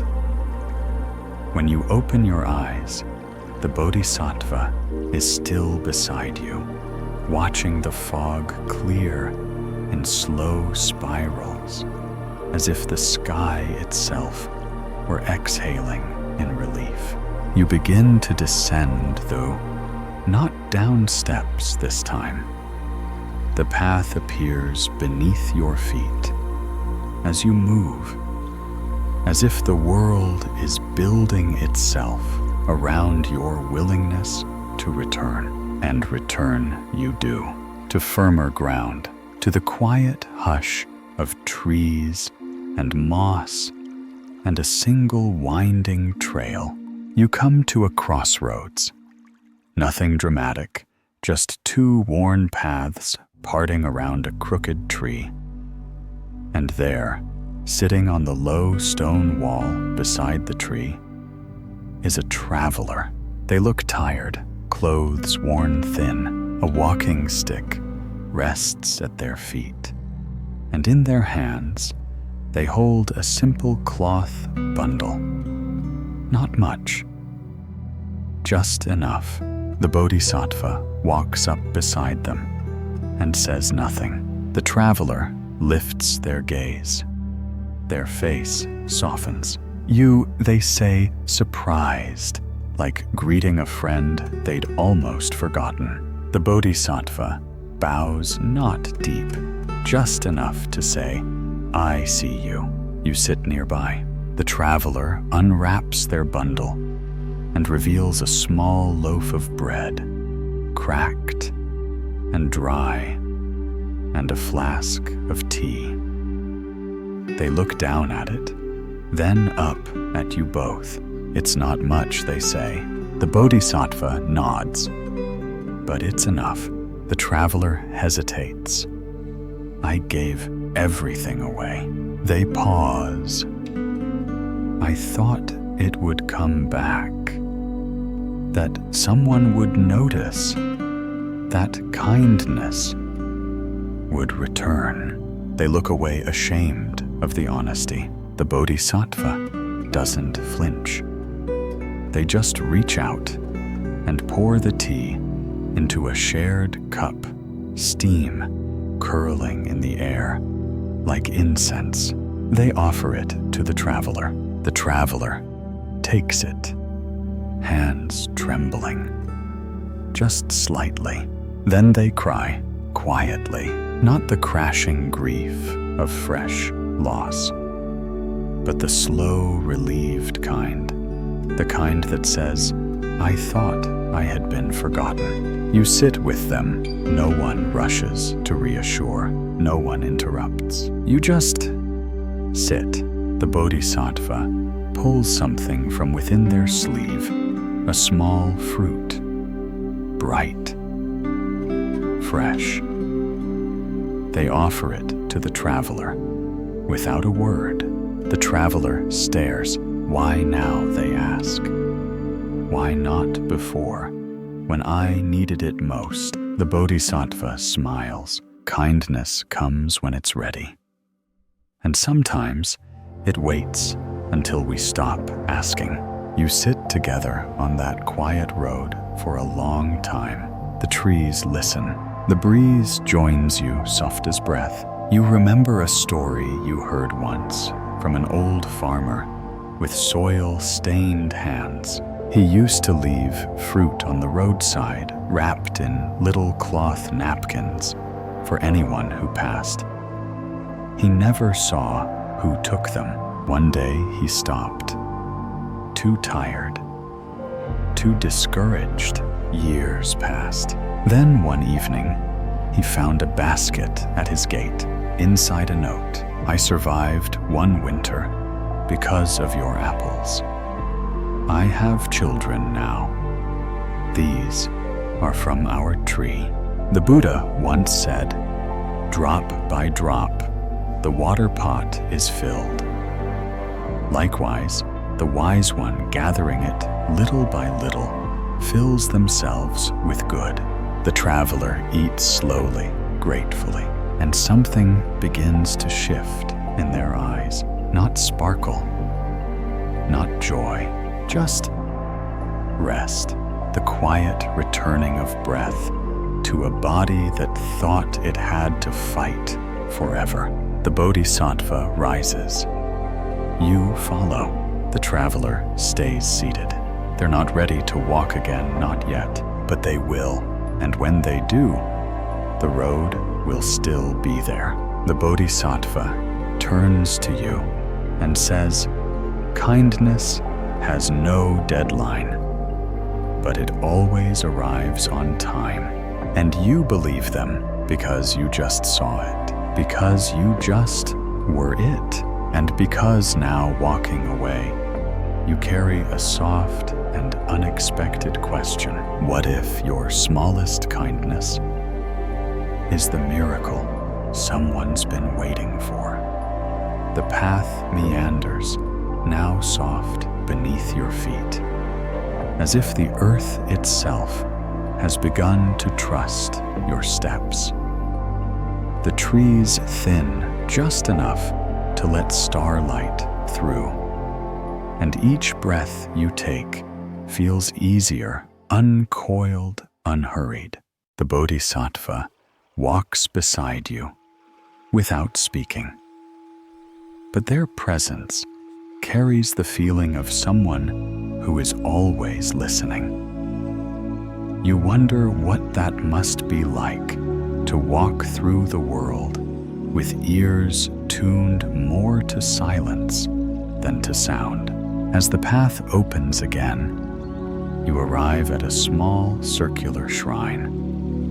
Not ornate, just a smooth stone altar, surrounded by shallow bowls, each holding a single flame. The flames are steady, windless, bright.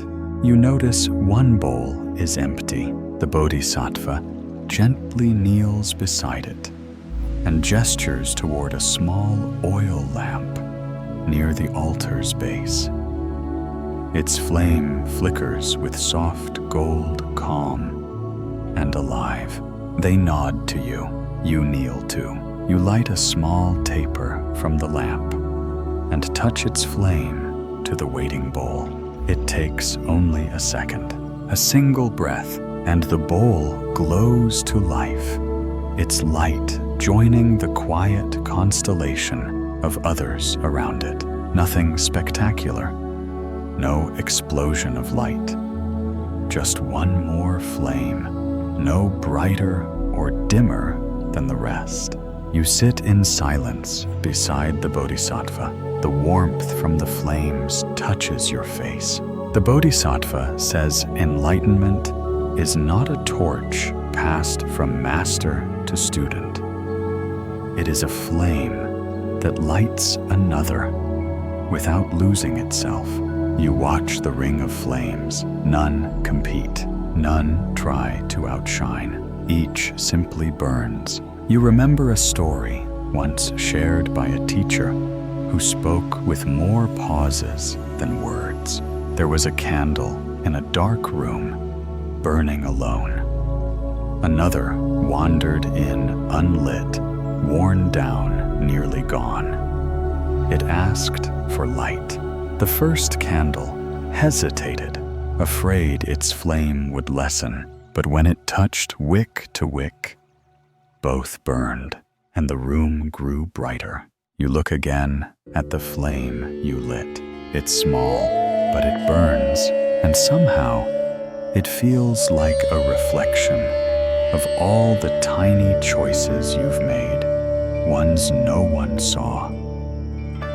The moment you listened instead of speaking, the apology you whispered when you didn't have to, the hand you held even when you felt lost yourself. None of them dramatic, none of them public, but each one a light.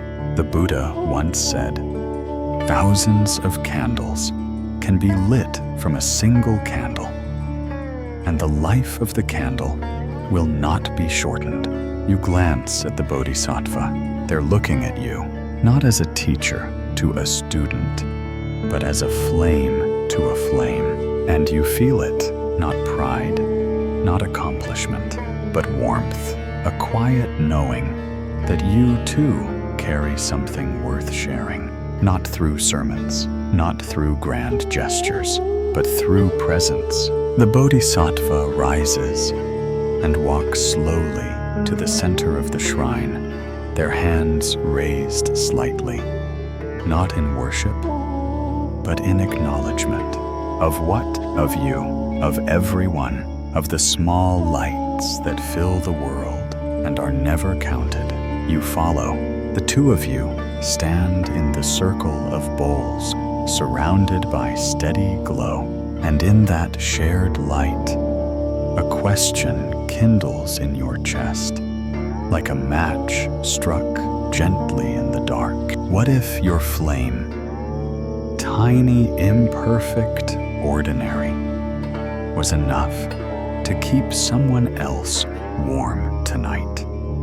You leave the circle of flames with a warmth that doesn't fade. It follows you like a soft echo, like the afterglow of a good conversation, or the memory of being held exactly when you needed it. The Bodhisattva walks a step behind now, letting you lead. Their presence still steady and close somehow feels lighter. Not distant, just more spacious. Like the kind of silence that comes when nothing more needs to be said. You come to a small rise in the path. From its crest, you can see the gate again, the same one you saw at the beginning of this journey. Golden, still, open, but this time, it doesn't feel like an invitation. It feels like a mirror. You stand before it, and the night air shifts. Not colder, just clearer.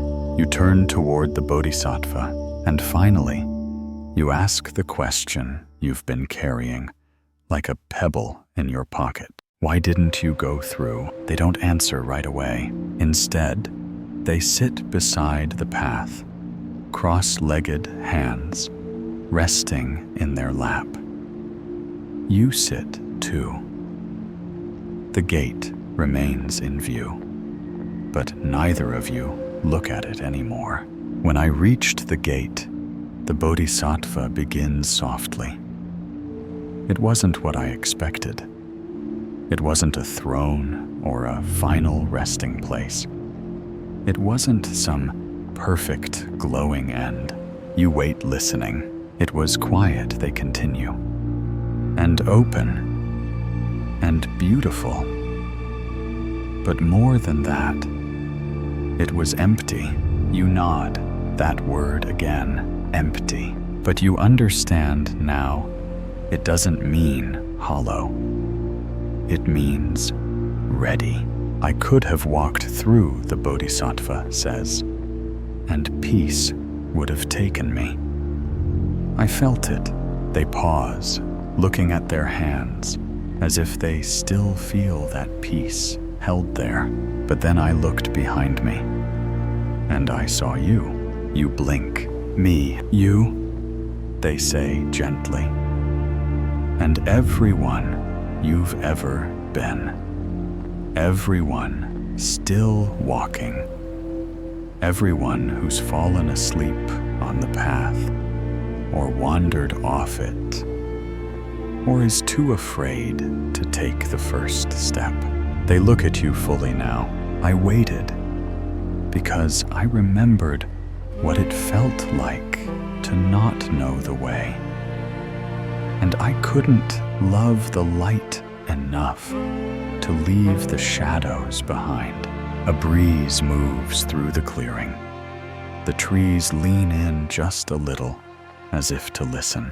You think of your own life, of all the times someone waited for you, quietly, without pressure, without judgment, just stayed, like a lighthouse, not chasing ships, but shining until they found their own way. The Bodhisattva smiles. It's not sacrifice, they say. It's joy. The kind that doesn't need to be seen. The kind that glows quietly, like a candle in a window. No one notices until they're lost in the storm. You look at the gate again, still open, still golden, but somehow it doesn't call to you the same way. It's not a goal anymore.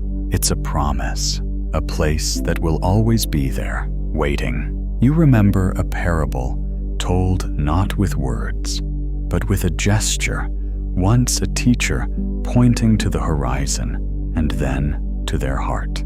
A student asked, Is enlightenment a place? The teacher smiled. No. It's the heart. Once it remembers, it never left. You turn back to the Bodhisattva, and something softens inside you. A tension you didn't know you were holding unclenches. Not with drama, just with ease.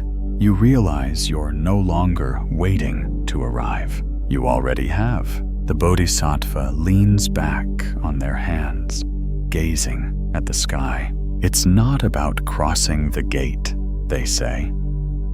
It's about what we carry when we choose to stay. And that question you carried all this way begins to change. Not answered, just transformed. Now it glows like a lantern at your feet. If you found the gate open, would you stay behind for someone else to find their way? The Bodhisattva's words linger like mist on your skin, cool, weightless, and somehow grounding. You sit with them in the clearing, side by side, not facing the gate anymore, but facing the path you came from. It's quieter now than it has been all night. Not silent. There's still the wind, still the leaves, still the gentle hum of life. But it's a different kind of quiet. The kind that settles in only after a long journey home. You look down the path. There's no one there, not yet, but the Bodhisattva watches it like a parent watching the road for a child who's promised to return. Not with worry, with love. You remember how it felt to arrive here, curious, weary, full of questions you didn't know how to ask. And now, something within you has softened.